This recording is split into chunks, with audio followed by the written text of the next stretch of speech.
নমস্কাৰ বন্ধু-বান্ধৱীসকল, মোৰ চেনেললৈ আপোনালোক সকলোকে স্বাগতম জনাইছোঁ। পুনৰ এটা ভিডিঅ'লৈ আপোনালোকৰ ওচৰলৈ আহিছোঁ। আপোনালোকে ভিডিঅ'টো শেষলৈ চাব।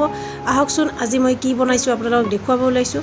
আজিৰ ৰেচিপিৰ বাবে দুটা কণী আমলেটৰ বাবে ৰেডি কৰি লৈছোঁ। পিঁয়াজ এটা কাটি লৈছোঁ, আদা নহৰু জিৰা পিচি লৈছোঁ আৰু বইল আলু এটা কাটি লৈছোঁ। এয়া গৰম মছলা, ধনিয়া গুড়ি, জিৰা গুড়ি আৰু তেজপাত। এয়া কেৰাহীত তেল দিলোঁ। ইয়াতে মই কণী আমলেট কৰি ল'লোঁ। কণী দুটা মই এইদৰে আমলেট কৰি ল'ম। এই আমলেট কৰি ল'লোঁ। লৈ সেই তেলতেই ইয়াতে মই এতিয়া পিঁয়াজ বহুৱাই দিলোঁ। পিঁয়াজখিনি ভালদৰে ফ্ৰাই কৰি ল'ম। এটা পিঁয়াজ কাটি লৈছিলোঁ মিহিকৈ আৰু সেইটো মই ধুনীয়াকৈ ফ্ৰাই কৰি ল'ম। ফ্ৰাই কৰি লোৱাৰ পিছত এইটো মই উঠাই মিক্সিত পেষ্ট বনাই ল'ম। এয়া মই মিক্সিত পেষ্ট বনাই ল'লোঁ। পিঁয়াজখিনি ফ্ৰাই কৰা পিঁয়াজখিনিৰ পেষ্ট বনাই ল'লোঁ মিক্সিত। আৰু এতিয়া ইয়াতে মই তেল দিলোঁ আৰু ইয়াতে ৩-৪ খিলা তেজপাত দিলোঁ। ইয়াতে দিলোঁ ইলাচি এটা, ডালচেনি 1 পিচ আৰু এতিয়া দিলোঁ পিঁয়াজ আৰু কেঁচা জলকীয়া। এইখিনি ভালদৰে ফ্ৰাই কৰি ল'ম। তাৰ পাছত ইয়াতে মই জিৰা আৰু আদা নহৰু পিচা দি দিলোঁ।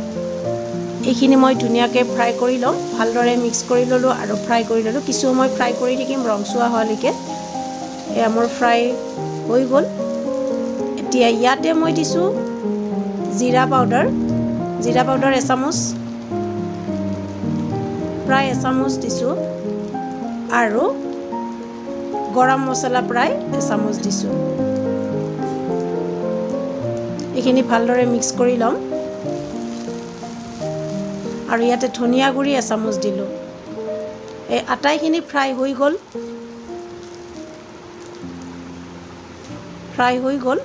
আৰু ইয়াতে এতিয়া মই বইল কৰি লোৱা আলু ঢালি দিলোঁ। আলুটো বইল কৰি নল'লেও হ'ব, মই বইল কৰি লৈছোঁ, সেইবাবে মই আগতে ফ্ৰাই কৰি লোৱা নাই। ইয়াতে মছলাৰ লগতে আলুখিনি ফ্ৰাই হৈ যাব। ধুনীয়াকৈ মছলাখিনিৰ লগত আলুখিনি ফ্ৰাই কৰি আছোঁ। এইখিনি ধুনীয়া আলুখিনি ফ্ৰাই হৈ যাব। আৰু ইয়াতে এতিয়া আন্দাজমতে নিমখ দিছোঁ। আঞ্জাখিনি কেনেকুৱা বনাম সেইটো মতে সেই আন্দাজমতে নিমখ দিছোঁ সোৱাদ অনুযায়ী। আৰু ইয়াতে এতিয়া ৰংগুড়া দিলোঁ, হালধি পাউডাৰ দিলোঁ। দি এইখিনি ভালদৰে কিছু সময় ফ্ৰাই কৰিম। এনেদৰে বনালে খাবলৈ বহুত টেষ্টি লাগে। কণীৰ এনেদৰে আমলেটৰ আঞ্জা বনাই খাই চাবচোন। বাতিটোৰে অকণমান পানী ঢালি দিলোঁ, কাৰণ মছলাখিনি একেবাৰে শুকান হৈ গ'ল। অকণমান পানী দি দিলোঁ আৰু এই পানীখিনি আকৌ শুকান হোৱালৈকে ফ্ৰাই কৰিব লাগিব। দেখিছেনে আলুত ধুনীয়াকৈ মছলাখিনি সোমাই গৈছে। আৰু এয়া মিক্সিত পেষ্ট কৰি লোৱা ভাজা পিঁয়াজখিনি ইয়াতে ঢালি দিলোঁ। ভাজা পিঁয়াজৰ পেষ্টখিনি ঢালি দিলোঁ। দি এতিয়া ধুনীয়া গ্ৰেভি হৈ গ'ল। কালাৰটো ভাল হয়, খাবলৈও টেষ্টি হয়। ফ্ৰাই কৰা যেতিয়া অনিয়ন আমি ফ্ৰাই কৰি লওঁ আৰু মিক্সিত পেষ্ট বনাই লওঁ, ইয়াৰ কালাৰটো ভাল আহে আৰু খাবলৈ আঞ্জাখন ভাল হয়। এতিয়া চাওক গ্ৰেভিটো ইমান ধুনীয়া হৈছে।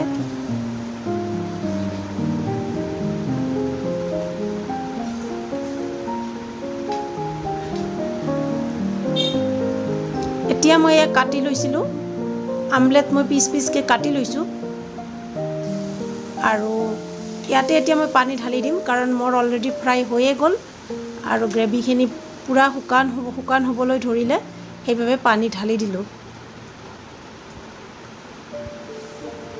মই যিমানখিনি বনাওঁ, মই গ্ৰেভি টাইপ বেছি একেবাৰে জোলটো নবনাওঁ।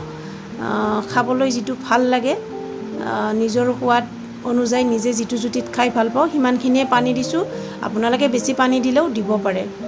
এইদৰে কাটি থোৱা কণী কেইপিচ ইয়াতে ঢালি দিলোঁ।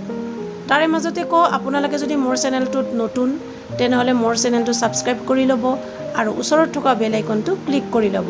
মোৰ সকলো নটিফিকেশ্যন পাই থাকিব। এতিয়া ইয়াতে কিছু সময় ঢাকনিখন দি থৈ দিম। ঢাকনি দিয়াৰ ৩-৪ মিনিটমান পিছতে চাওক আঞ্জাৰ লুক চাওক। ইমান টেষ্টি লাগে নহয়। এনেদৰে বনাই খালে আপোনাৰ বাৰ বাৰ এনেদৰে খাই থাকিবলৈ মন যাব।